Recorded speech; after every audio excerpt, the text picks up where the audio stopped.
Hello students, myself વૈભવ પટેલ. ધોરણ 11 રસાયણ વિજ્ઞાનની અંદર લાસ્ટ વિડીયો લેક્ચરની અંદર આપણે અષ્ટકના નિયમની મર્યાદા વિશે આપણે જોઈ ગયા. આજના વિડીયો લેક્ચરની અંદર આપણે જોવાના છે આયનીય બંધ અથવા તો વિદ્યુત સંયોજક બંધ વિશે આપણે જોવાના છે. આ બંધ વિશે તમે આગળના ધોરણમાં ભણી ગયા છો અને આપણે આ ચેપ્ટરની અંદર આગળના ટોપિકની અંદર પણ જોઈ ગયા કે કોશલ અને લુઈસનો જે અભિગમ હતો એની અંદર કોશલના અભિગમની અંદર આપણે જોઈ ગયા કે જેની અંદર એક ધાતુ પરમાણુ જે છે એ ઇલેક્ટ્રોન ગુમાવીને ધનાયન બનશે અને બીજો પરમાણુ જે છે એ ઇલેક્ટ્રોન મેળવીને ઋણાયન બનશે. અને આ બંને ધનાયન અને ઋણાયન બંને જોડાઈને કયો બંધ બનાવશે? આયનીય બંધ બનાવતો આપણને જોવા મળશે. તો હવે એની અંદર આપણે આગળ જોઈએ કે આ જે આયનીય સંયોજનો જે છે એ સંયોજનો કઈ કઈ બાબતો ઉપર આધાર રાખતા આપણને જોવા મળશે.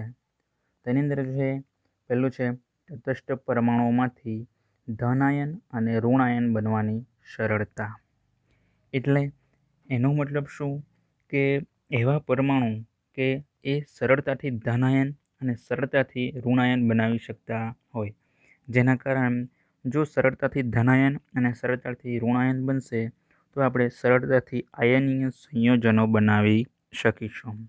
પરંતુ જો ઘણા મુશ્કેલીથી ધનાયન અને ઋણાયન જો બનતા હોય તો એવા પરમાણુઓમાંથી આપણને આયનીય સંયોજનો બનવા ઘણા મુશ્કેલ આપણને બનતા જોવા મળશે અને ઘણા ઓછા પણ આપણને જોવા મળશે.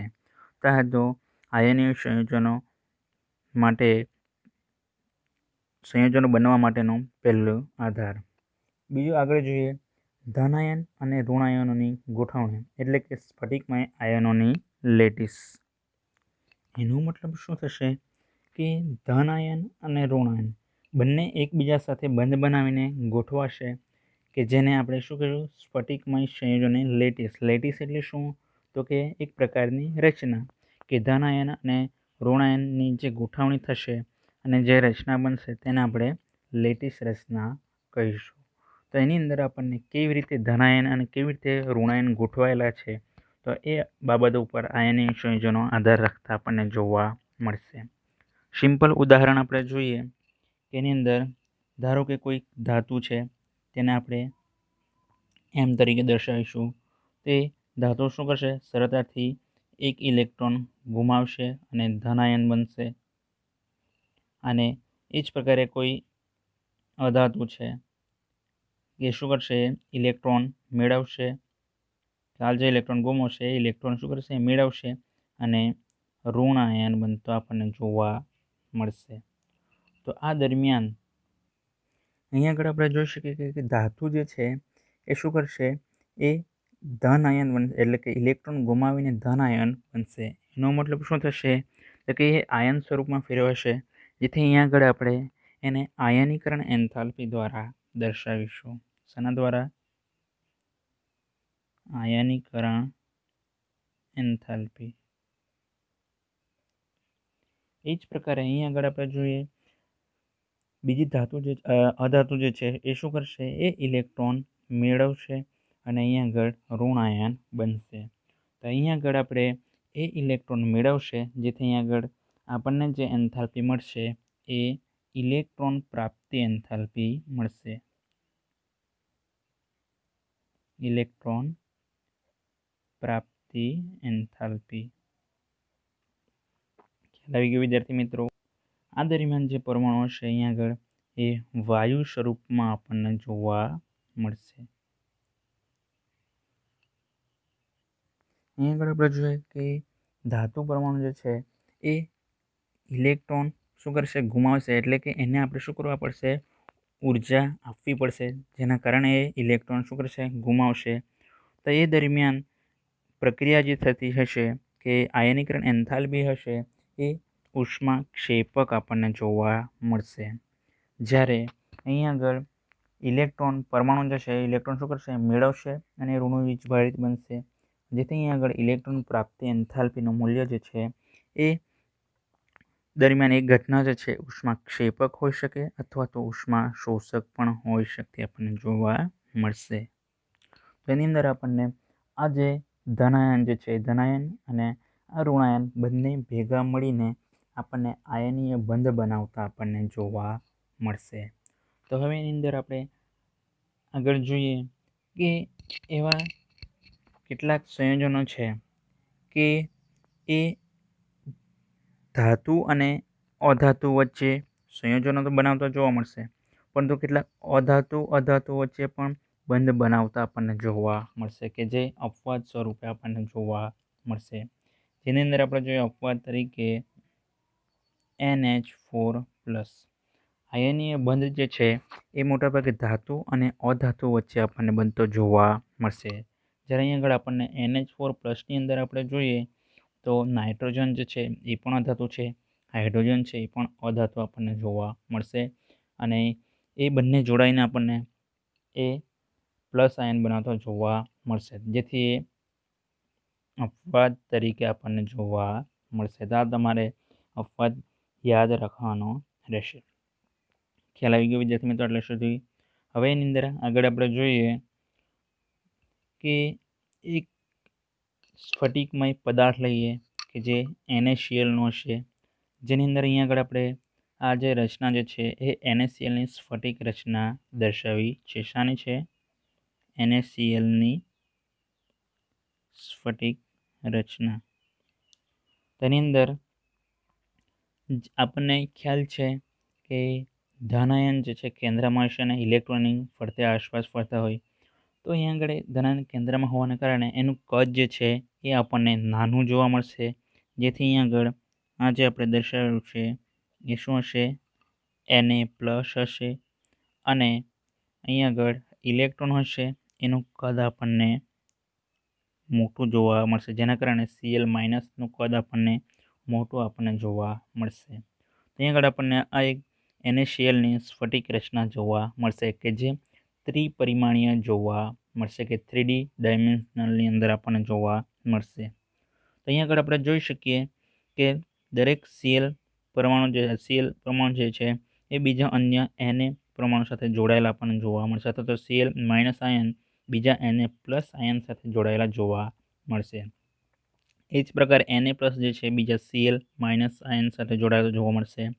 અહીં આગળ વચ્ચેનો Cl- જો જોઈએ તો એ બીજા અન્ય 6 Na+ આયનથી જોડાયેલા જોવા મળશે કે 1, 2, 3, 4, 5 અને એક ઉપરની સાઈડ. અહીં આગળ આપણે સરળતાથી સમજી શકીએ કે Na+ જે છે એ Na+ બીજા અન્ય 6 ક્લોરીન આયનથી જોડાયેલા જોવા મળશે. કે અહીં આગળ આપણે જોઈએ 1, 2, 3, 4, 5 અને 6. તો આ પ્રકારે અહીં આગળ સોડિયમ આયન જે છે બીજા અન્ય 6 ક્લોરીન પરમાણુ સાથે જોડાયેલો જોવા મળશે. આ દરમિયાન અહીં આગળ એમની વચ્ચે પ્રક્રિયા થતી જોવા મળશે કે જનરલી આપણને ખ્યાલ છે કે સોડિયમ જે છે એ સોડિયમ એક ઇલેક્ટ્રોન ગુમાવીને Na+ બનશે અને શું થશે? ક્લોરીન જે છે એ એક ઇલેક્ટ્રોન મેળવીને અહીંયા આગળ ઋણ આયન બનતો આપણને જોવા મળશે. તો અહીંયા આગળ આ પ્રકારે અહીંયા આગળ આપણને પ્રક્રિયા થતી જોવા મળશે. તો આ દરમિયાન આપણને ખ્યાલ છે કે પ્રક્રિયા અહીંયા આગળ આપણને આયનીકરણ એન્થાલ્પી થતી જોવા મળશે અને આ જે છે ઘટના એ આપણને ઇલેક્ટ્રોન પ્રાપ્તિ એન્થાલ્પી જોવા મળશે. તો આ દરમિયાન અહીં આગળ આપણે સોડિયમને કેટલી ઉર્જા આપીશું તો આપણને Na+ ફેરવાતો જોવા મળશે, એટલે કે સોડિયમની આયનીકરણ એન્થાલ્પી આપણને કેટલી જોવા મળશે? તો સોડિયમની આયનીકરણ એન્થાલ્પી જે છે એ આપણને 495.8 kJ/mol જોવા મળશે. જ્યારે અહીં આગળ ક્લોરીનની ઇલેક્ટ્રોન પ્રાપ્તિ એન્થાલ્પી આપણને કેટલી જોવા મળશે? તો ક્લોરીનની ઇલેક્ટ્રોન પ્રાપ્તિ એન્થાલ્પી જે છે એ માત્ર આપણને -348.7 kJ/mol જોવા મળશે. એનો મતલબ શું થશે કે એ આ જે છે એ ઉષ્મા શોષક પ્રક્રિયા જે છે અને આ જે છે ઉષ્માક્ષેપક પ્રક્રિયા જોવા મળશે કે આ ઉષ્મા શું કરશે? ગુમાવશે, ઇલેક્ટ્રોન મેળવીને એ ઉષ્મા ગુમાવશે, જેથી અહીં આગળ ઋણ આપણને ઉર્જા જોવા મળશે। તો એમનો જો સરવાળો કરીએ આપણે તો અહીંયા આગળ 8માંથી 7 જાય તો 1 રહેશે। અહીંયા આગળ 10 ને 5 15માંથી 8 જાય તો 7, 8માંથી 4 જશે તો 4 અને 147.1 કિલો જૂલ પર મોલ આપણને જોવા મળશે। અહીં આગળ આપણને જે મૂલ્ય મળશે એ ધન મળશે, જેથી આપણને કહી શકીએ કે આ જે પ્રક્રિયા જે છે ઉષ્મા શોષક પ્રકારની હશે। તો આ જે ઉર્જા આપણને મળશે એને આપણે લેટિસ સર્જન એન્થાલ્પી કહીશું। શા માટે? તો કંઈ આગળ Na+ અને Cl- જોડાતા આપણને કેટલી ઉર્જા મળશે? તો આટલી ઉર્જા મળશે, જેને આપણે એ બંને Na+ અને Cl- ની NaClનું સર્જન થશે, જેના કારણે અહીં આગળ આપણને આટલી ઉર્જા મળશે। તો એને આપણે લેટિસ સર્જન એન્થાલ્પી આપણે કહીશું। આ ફક્ત આપણને થિયરેટિકલ જોવા મળી, પરંતુ જ્યારે પ્રાયોગિક રીતે આ પ્રકારે NaClની લેટિસ રચના દોરવામાં આવી તો તે દરમિયાન જે આપણને લેટિસ સર્જન એન્થાલ્પીનું મૂલ્ય મળ્યું એ કેટલું આપણને મળતું હતું? તો -788 કિલો જૂલ પર મોલ આપણને મળતું હતું। એક શાનું હતું? આ NaClની લેટિસ રચનાનું પ્રાયોગિક મૂલ્ય આપણને જોવા મળતું હતું। એની એ બંનેની કમ્પેરિઝન કરીએ તો આ મૂલ્ય ઘણું વધારે અને આ મૂલ્ય જે છે ઘણું ઓછું આપણને જોવા મળશે। આ પરથી કહી શકાય, આ બંને મૂલ્ય પરથી આપણે કહી શકીએ કે આ પ્રક્રિયા દરમિયાન અહીં આગળ ઉષ્માનું અહીં આગળ શોષણ થશે ત્યારે આપણને જે મૂલ્ય મળશે લેટિસ સર્જન એન્થાલ્પી એ 147.1 આપણને જોવા મળશે। જ્યારે ઉષ્માનું ઉત્સર્જન દરમિયાન જે આપણને મૂલ્ય મળશે લેટિસ સર્જન એન્થાલ્પીનું એ વધારે આપણને ઋણ બનતું જોવા મળશે। આ મૂલ્ય પરથી આપણે કહી શકીએ કે NaClનો સ્ફટિક જે છે કે અહીં આગળ એનું મૂલ્ય આપણે જોઈએ તો ખૂબ વધારે ઋણ આપણને જોવા મળશે, જેથી એની સ્થાયીતા કે NaClનો સ્ફટિક છે એની સ્થાયીતા વધારે ઋણ આપણને જોવા મળશે। જ્યારે આ 147.1 છે એ થિયરેટિકલ છે, જ્યારે આ જે મૂલ્ય જે છે પ્રાયોગિક મૂલ્ય જોવા મળશે।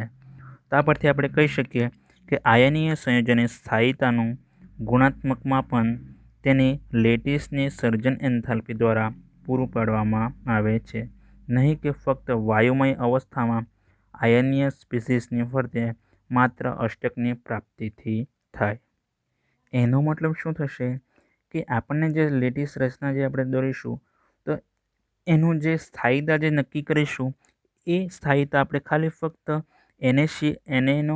Na સોડિયમનું પરમાણુ અને ક્લોરીનનું પરમાણુ જે અષ્ટક રચના કે 1 ઇલેક્ટ્રોન ગુમાવીને અષ્ટક રચના પૂર્ણ કરશે, જ્યારે ક્લોરીનનું પરમાણુ જે છે એ 1 ઇલેક્ટ્રોન મેળવીને અષ્ટક રચના પૂર્ણ કરશે, એના ઉપર જ નથી, પરંતુ એ રચના થશે કે એમની ગોઠવણી થશે તો તે દરમિયાન કેટલી ઉર્જા મેળવશે કે કેટલી ઉર્જા ગુમાવશે કે જેને આપણે લેટિસ સર્જન એન્થાલ્પી દ્વારા દર્શાવીશું। તો એ લેટિસ સર્જન એન્થાલ્પી પર પણ આધાર રાખતો આપણને જોવા મળશે, નહીં કે ફક્ત એ કેટલા ઇલેક્ટ્રોન મેળવીને કે કેટલા ઇલેક્ટ્રોન ગુમાવીને અષ્ટક રચનાની પ્રાપ્તિ કરતી જોવા મળશે। ખ્યાલ આવી ગયો વિદ્યાર્થી મિત્રો? તો હવે આપણે એની અંદર લેટિસ એન્થાલ્પી વિશે જોઈએ। તો લેટિસ એન્થાલ્પી કોને કહેવાય છે? તો કે એક મોલ ઘન સંયોજનને સંપૂર્ણપણે તેના વાયુમય ઘટકીય આયનોમાં ફેરવવા માટેની જરૂરી ઉર્જાને આપણે શું કહીશું? લેટિસ એન્થાલ્પી આપણે કહીશું। જેમ કે અહીં આગળ આપણે NaClને લેટિસ એન્થાલ્પી જોઈ ગયા કે NaClનો પરમાણુ બનાવવા માટે આપણને કેટલી ઉર્જાની જરૂર પડતી હતી? NaClનો પરમાણુ હતો એ બનવા માટે આપણને -788 કિલો જૂલ પર મોલ જોઈતી હતી ઉર્જાની જરૂર પડતી હતી।